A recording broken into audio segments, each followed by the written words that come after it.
En tan só 15 días xa foron 5 as lanchas comisadas a mariscadores a flote de Cabo de Cruz. Hoxe mesmo o Servizo de Gardacostas procedía a incautarse de 2 embarcacións pola acumulación de multas. Multas que os traballadores cualifican de arbitrarias, sen rigor e que nin tan sequera lle foron notificadas. Están sancionando con fotos e inspeccións a pé que non sirven de nada e dan ubicacións GPS sobre unha carta de Google Earth. Xa me dirán ustedes a min cal é a minuciosidade que pode ter eso cando simplemente unha multa de tráfico.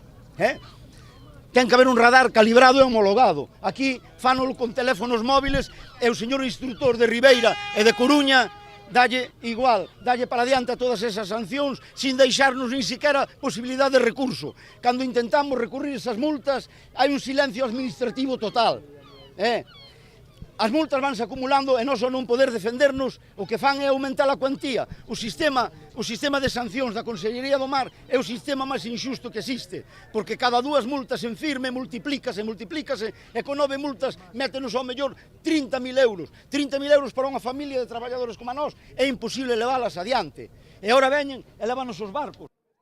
Acusan a Consellería do Mar de favorecer o colectivo de a pé, sen ter en conta o acordo asinado en 2006, que delimita as zonas de traballo de cada un dos sectores. Hai que cumplir o acordo.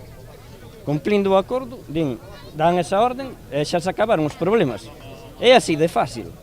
Nós non vemos tanta problemática. O que pasa, non queren reconocer o acordo e estamos así. Todo o mes 2, 3 lanchas de gardacostas, levantándonos atas.